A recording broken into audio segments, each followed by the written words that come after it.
Bonjour, chers choisis de Jésus. Encore ce matin, c'est une joie de vous accueillir et j'ai une grâce à demander au Seigneur.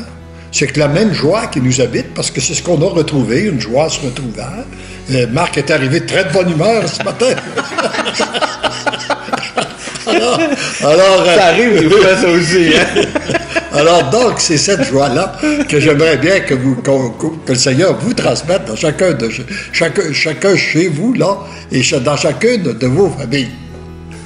Et un des bons moyens pour vivre dans la joie, puis la paix, puis l'amour, c'est de ne pas porter, de s'abandonner entre les mains du Seigneur.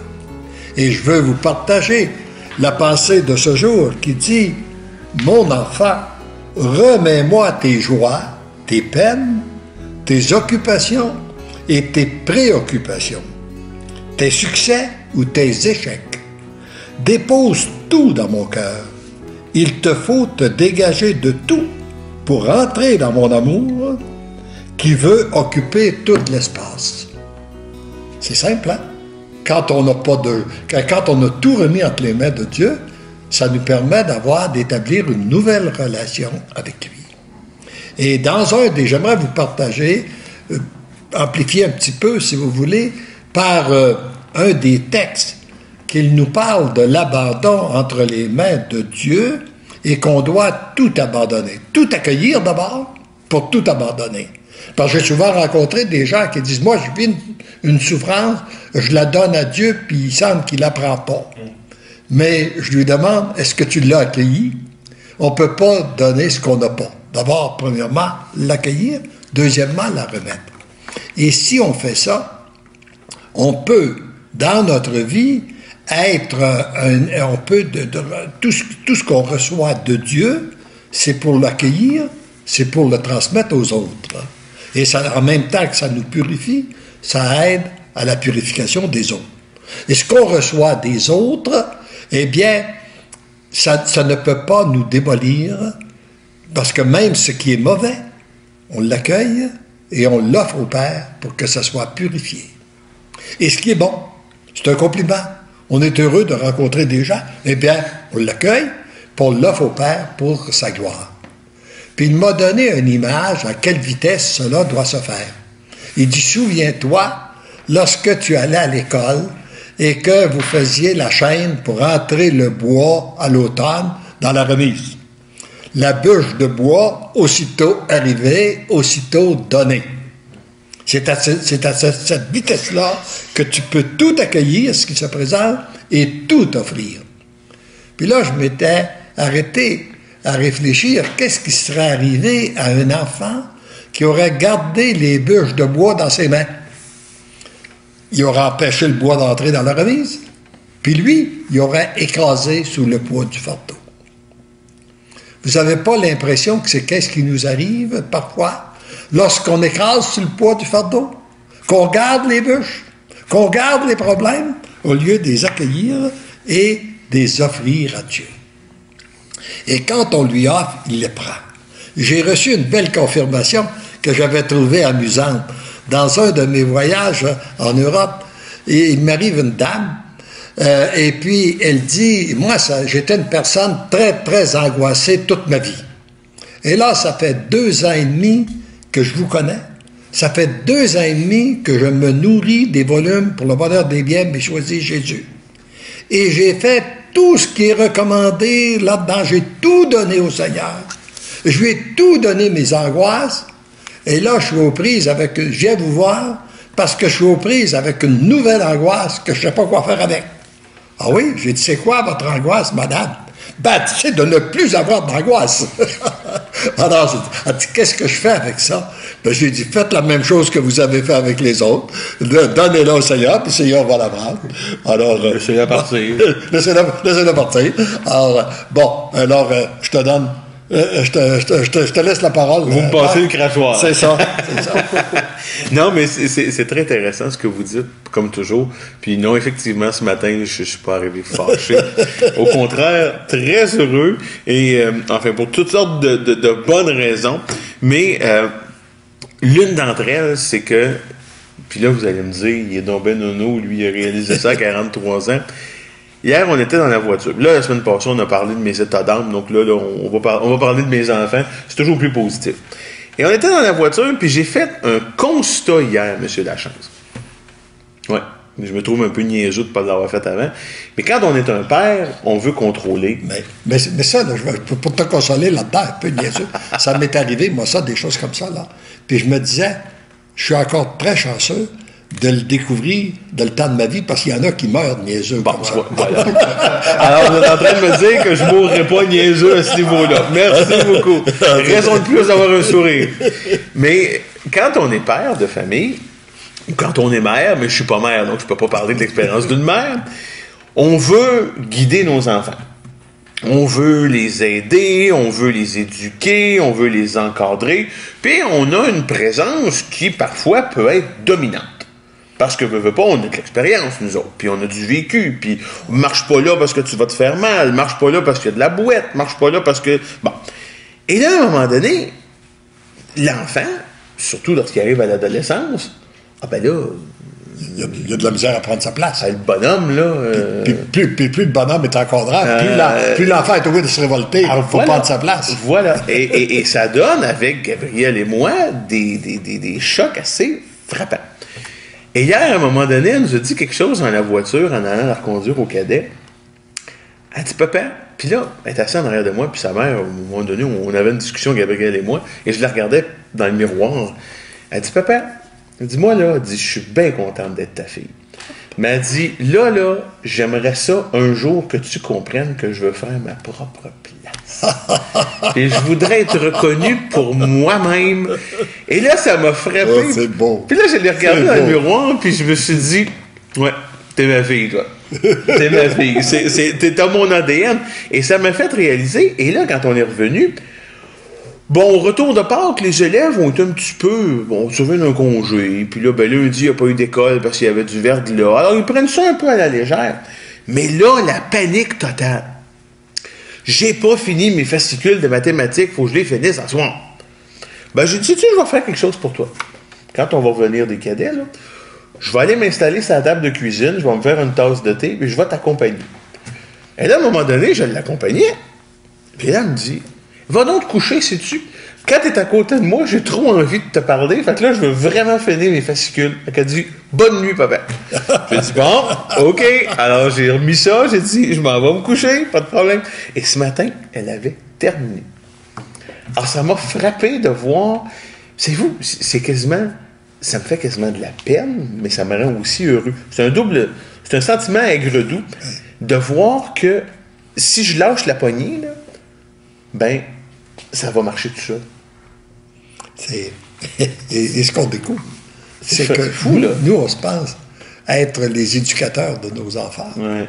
Puis des fois, le Seigneur se sert de nos enfants pour nous éduquer. Ah oui. Hein? Ah oui. Moi, je croyais avoir la responsabilité d'évangéliser mes enfants. Puis tout à coup, je me suis dit, ouais, le Seigneur s'est servi de mes enfants pour m'évangéliser. Absolument. Puis vous parlez de ça, puis ça m'amène... Il y a une dame qui nous écrit souvent. Qui nous écrit à quelques reprises, Anne. Et je me sens un peu mal parce que j'ai pas nécessairement le temps de lui répondre en détail. Mais là, j'ai imprimé son dernier témoignage qu'elle m'a envoyé, puis vous dire que le Seigneur se sert de nos enfants pour nous éduquer. Et quand on a parlé de la petite prière de Winston qui demandait pardon, Anne nous a écrit pour dire que, à un moment donné, le vendredi saint, son conjoint a eu une saute d'humeur et il n'avait pas fait ça depuis plusieurs années et ça l'a profondément blessé. Bon, ben là, naturellement, comme dans un genre de situation comme ça, on attend un peu puis on laisse la poussière se retomber.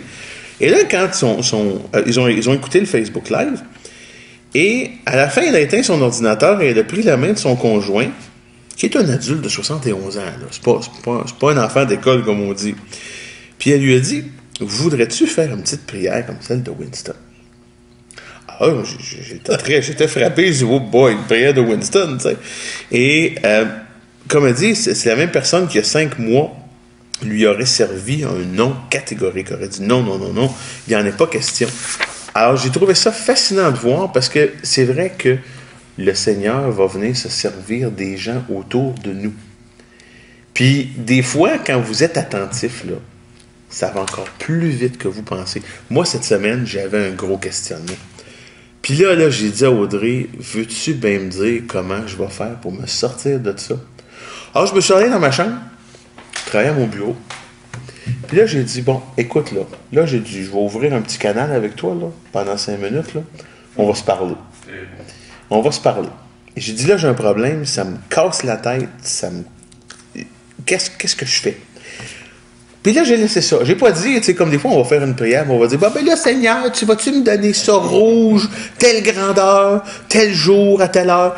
Ça, je trouve que c'est trop distributrice automatique. Et là, j'ai... souvent qu'autrement, on lui dit pas, tu dois me le donner à tel jour, à telle heure, il faut. Là. Ça me le prend.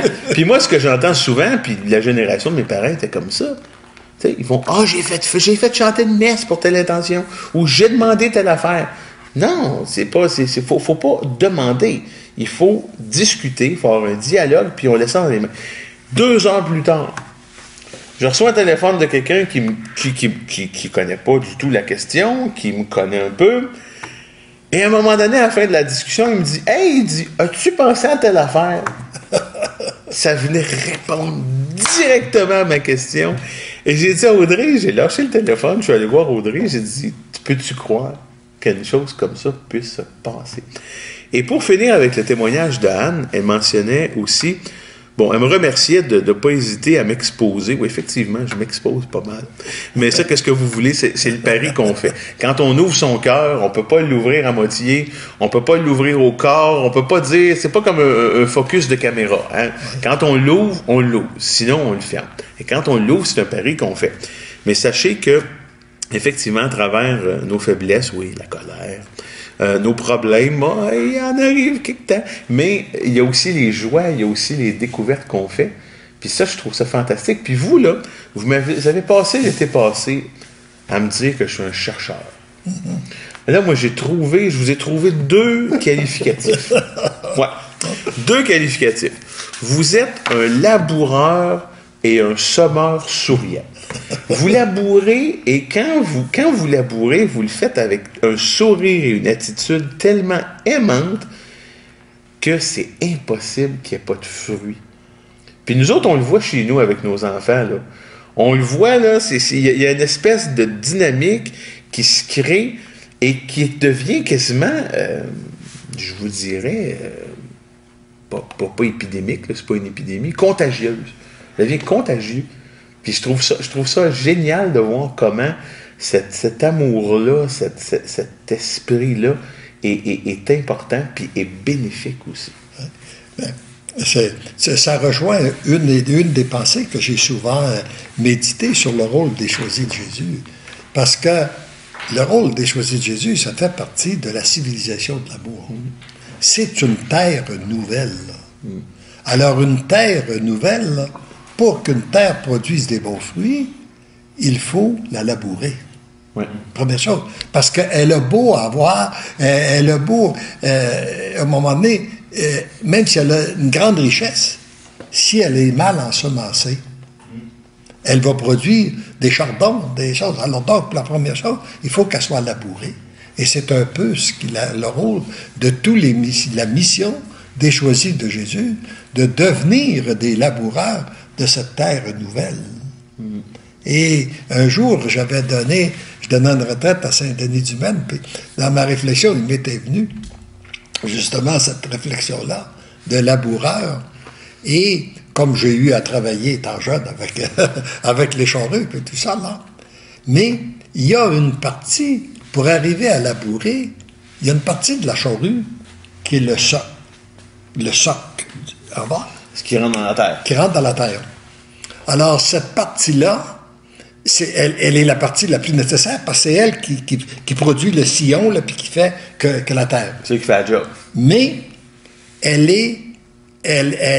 ne sait pas où elle va. Elle ne voit rien. Et d'autre part, elle se laisse conduire, puis elle frappe aussi les roches qu'il y a dans la terre, les rocs, tout ça, elle est exposée à se faire brasser.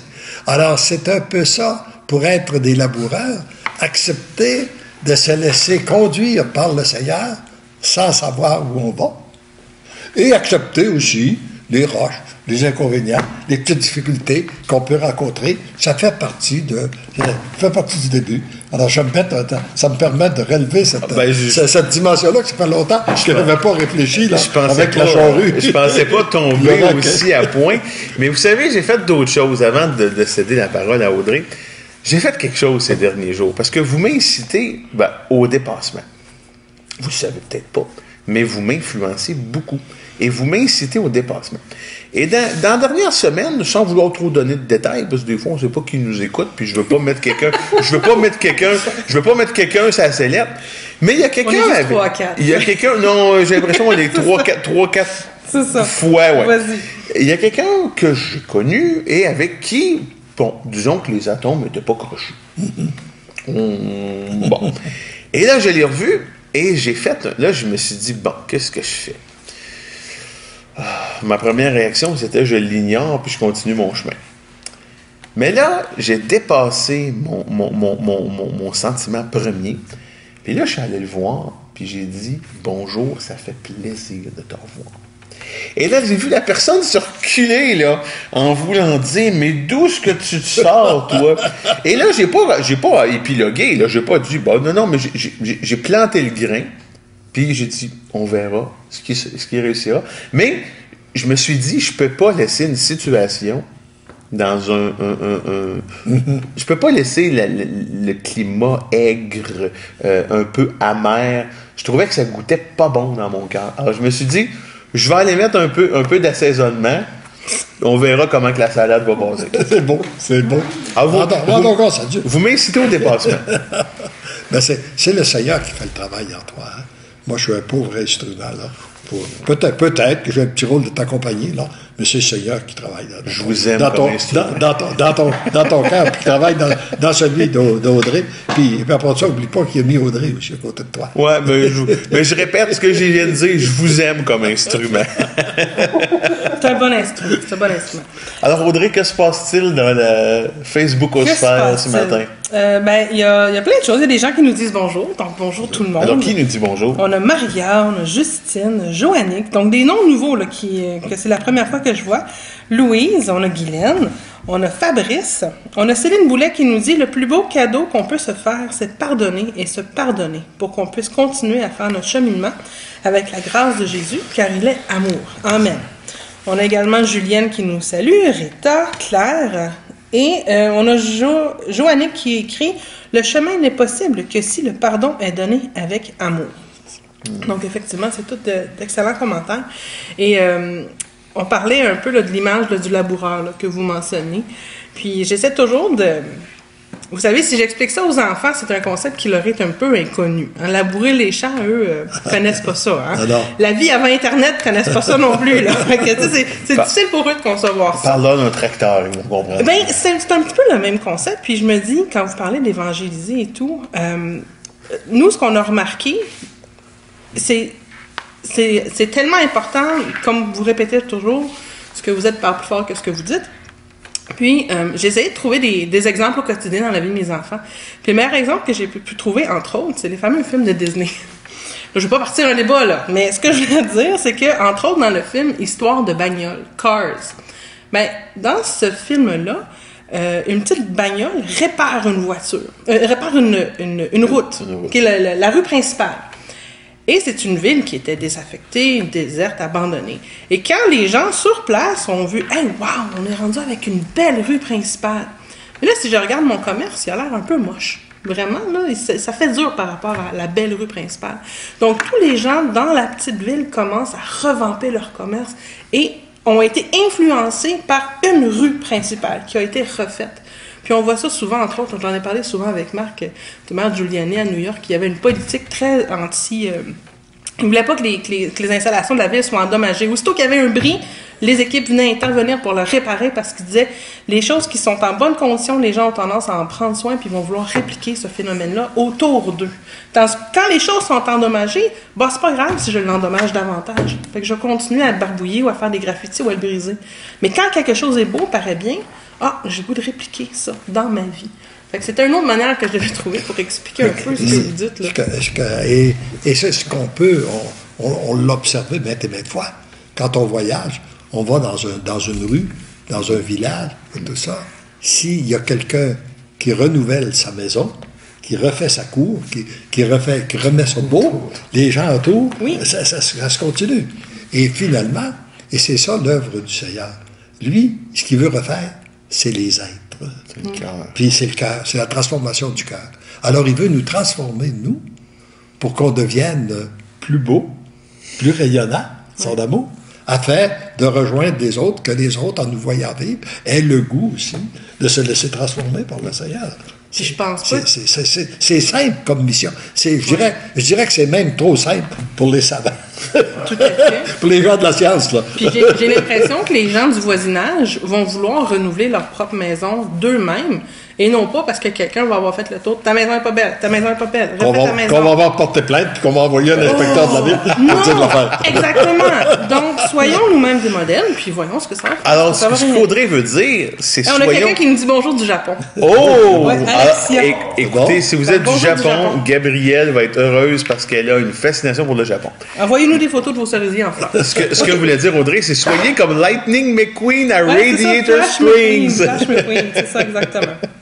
Mais, c'est pas un film juste pour les enfants. Non, mais l'importance d'être ce qu'on prêche, dans le fond. Mais on rayonne quand on est vrai, puis quand on se laisse imprégner. Moi, ce que je m'aperçois autour de nous, c'est qu'il y a un paquet de gens qui, on le voit avec nos enfants, puis on le voit avec certains de nos amis aussi, là. On n'a même pas besoin de le dire, puis les gens nous disent des choses parfois que ça nous frappe. Puis on se dit, voyons non. Il y a des gens qui se sont amadoués dans notre entourage, là. Oh là là. Ah oui, il y a eu des je vous dirais qu'il y a eu des petits miracles autour de nous, là. Ouais. Des choses qu'on a vues se transformer. Premièrement, nous avons été transformés, ça c'est le plus important. Dans le sens où on peut bien parler des autres, mais il faut commencer à regarder notre propre jardin avant d'aller parler des pissenlits sur celui qui est des autres. Mais ça, c'est important de le faire.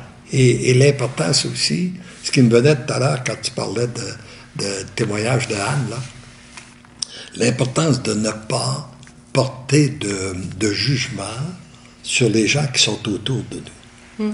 Parce que une fois qu'on a donné notre oui au Seigneur et compris qu'on est en relation avec Dieu, le Seigneur, il peut visiter les personnes. Alors, je ne peux pas me baser sur qu'est-ce que tu étais hier pour savoir ce que tu es aujourd'hui. Puis ce que tu vas être demain. Parce que entre hier et aujourd'hui, le Seigneur a pu te visiter, puis aujourd'hui, tu n'es plus le même. Et je ne peux pas me baser non plus sur qu'est-ce que tu es aujourd'hui pour savoir ce que tu vas être demain. Parce que entre aujourd'hui et demain, le Seigneur peut te visiter et tu vas avoir de nouvelles lumières. La lumière qu'il t'a donnée, par exemple, face à ton rôle de père, tu l'as eu hier, tu ne l'avais pas avant-hier. Alors donc, aujourd'hui, tu n'es plus le même père. Non, hein? non. Alors, on ne peut pas se baser sur qu'est-ce que tu étais. Puis c'est comme ça que le Seigneur veut nous transformer. Et c'est comme ça qu'il va construire ce monde nouveau. C'est comme ça que la civilisation de l'amour se met en marche. Puis je pense à tous les gens, nous inclus, qui pouvons entretenir des conflits avec d'autres personnes qui s'éternisent dans le temps. Puis on pense que la situation est immuable, mais ce que vous dites est tellement vrai. La raison du conflit initial est peut-être plus là du tout, parce que justement, le Seigneur a fait son chemin. C'est ça. Il faut donner une chance au coureur. On discutait de ça la semaine dernière à cause du prise de bec qu'on a eu tous les deux.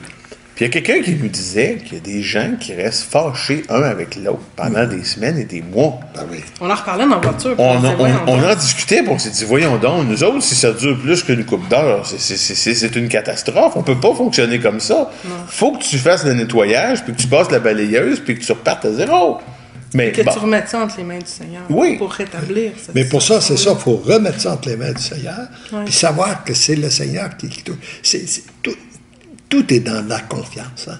Si on met notre confiance entre les mains du Seigneur, on est témoin de son agir, puis plus on est témoin de son agir, bien plus on entre dans la louange, l'action de grâce, et plus on loue, plus on le remercie, plus on reçoit. On dirait notre vie est comme une espèce de crescendo, là, qu'on n'a jamais fini de découvrir la beauté de la création, la beauté de tout ce que le Seigneur a fait. Puis il semble que ça va être comme ça pendant toute l'éternité. Puis c'est tellement, ça apporte tellement de bienfaits que tout à l'heure, là, je vous mentionnais quand on a bu notre prise de bec, Et j'ai été obligé de réfléchir pendant quelques secondes pour me souvenir pourquoi on se chicanait. Parce que je m'en souvenais même plus. Ça a été, c'est comme, hein, C'était facile. j'ai l'impression que ça s'est passé il y a 6 mois. Mais c'est fascinant de... On a Alexia là, qui est au Japon qui nous dit « Je suis bénie par ce direct, j'avais besoin d'écouter ce message. » Donc, ça nous fait vraiment plaisir que le live vous touche à ce point-là. Arigato. Oui, c'est ça, arigato, oui, c'est ça. Si Gabrielle était ici, elle vous demanderait dans quelle ville vous êtes, puis elle vous demanderait si vous avez déjà vu Shinzo Abe. C'est une autre histoire. C'est une autre histoire. Bref. Donc, c'est son aussi Isagi qui nous dit merci. Donc, oui. Puis gênez-vous pas pour commenter, poser vos questions, vous manifester la ville, le pays où vous êtes. Vous n'avez pas besoin d'écrire un roman, là, mais on aime ça vous voir parce que on se sent moins seul. On aime ça être ensemble, mais nous, on sait qu'on est ici derrière la caméra, mais de l'autre côté, c'est le monde. Alors, on aime ça savoir où dans le monde les gens peuvent trouver que nos modestes paroles sont intéressantes. Et on est toujours heureux de voir l'agir de Dieu. Ouais. D'ailleurs, il m'a dit dans un de dans les livres, vous allez trouver ça, je vais te permettre, la principale mission, elle est dans l'invisible. Je vais te permettre de voir des choses visiblement. Mais dis-toi que c'est très peu par rapport à ce que j'accomplis. Ça peut se comparer à la neige que tu vois tomber par rapport à la quantité de neige qui tombe, ou de la pluie. La quantité que tu vois, puis la quantité qui tombe. Imagine-toi l'immense. Oui. Mais il dit la grande différence. Ben, c'est la même chose. Mais par contre, c'est sûr que ça fait du bien. Et quand on témoigne, ce que je comprends, c'est qu'une fois qu'on le dit, ça cristallise davantage cette pensée-là dans notre cœur. Et ça fait plus partie de nous. Et en même temps qu'on le dit, on ne sait pas le Seigneur, comment est-ce qu'il va s'en servir pour aller rejoindre les autres. C'est ça notre mission. Effectivement. Pour ta gouverne, Alexia est à Tokyo. On a une conversation là ici en direct là. Et que puis-je ajouter à ça? Alors, parce que est-ce que le temps est arrivé? Le temps est arrivé de conclure? Je pense que le temps est arrivé. Alors, bien, on va rendre grâce à Dieu pour cette faveur extraordinaire qu'il nous fait, nous, d'être témoins de son agir et son agir en nous, son agir autour de nous et son agir parfois à travers nous. Et nous lui disons, et n'oubliez pas, parce que l'amour vous aime, vous devenez l'amour. Bonne semaine à tous. Je vais te mettre la musique. À la semaine prochaine.